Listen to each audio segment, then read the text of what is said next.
Coach told us for continuity's sake, you're going to be the guy for the last 4 games. Your thoughts on that? Yeah, I mean, I obviously always appreciate the vote of confidence. I think the reality is that we have to have a sense of urgency here, myself included, of the importance of these last 4 games. We've got to get going, and we've got a great chance to do it starting on Friday. 3 of the next 4 are at home. Time to get some consistency, I think, in the Lions game. Mm-hmm. Yeah, for sure.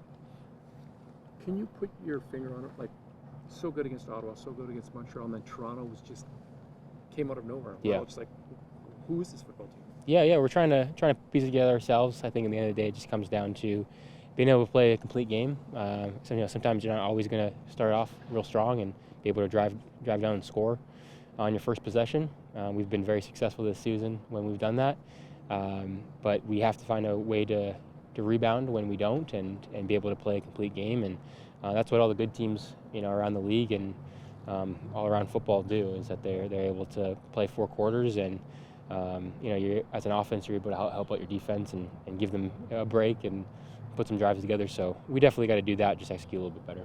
Do you feel like you have the weight of the BC Lions nation on your shoulders? I mean, we all expected the greatness of Nathan Rourke the first month that you came back. Mm-hmm. There's a little hit and miss, and now you're going to be the guy the rest of the way. Do you feel that pressure? Do you thrive on that pressure?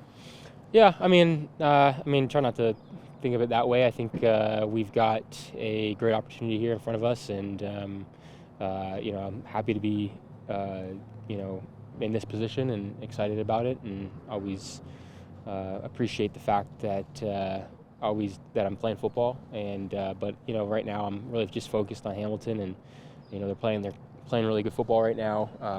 They've 3-1 with this defensive coordinator, and they're playing better every single week. So, and we haven't played well at home at BC Place. So we've got to get those things figured out, and just take it one game at a time. I don't think we want to look big picture at this point. I don't think we want to look at the standings. I think we just got to keep it one thing at a time and keep thinking about Hamilton here. I'm curious, from your perspective, has the game changed defensively from 2 years ago when you had as much success? Are defenses doing things differently than what you saw?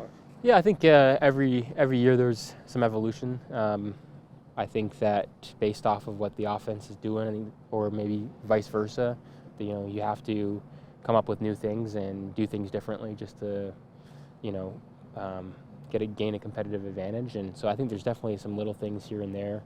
I think you can look at the best teams, the top teams in the league, and see what they're doing, and they seem to be, ahead of the curve. And obviously we'd like to be at that point where we're doing things where people are, trying to copy us, or we're having a lot of success. And I still feel like we have some really bright minds here on the staff, and experienced guys that can figure things out and show defense a new look, and hopefully we can get that started this weekend.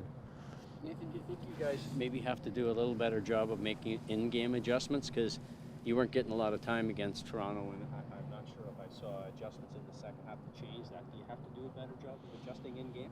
Yeah, I mean, obviously we have to be able to make adjustments when the defense throws us something, throws us a loop, and when they do something that we haven't seen before. I think that when you've got a lot of continuity, especially up front, those guys, they've had a different guy in with them every week, and it's hard to build continuity up front. And that's a very talented front four, so I'll give them their credit.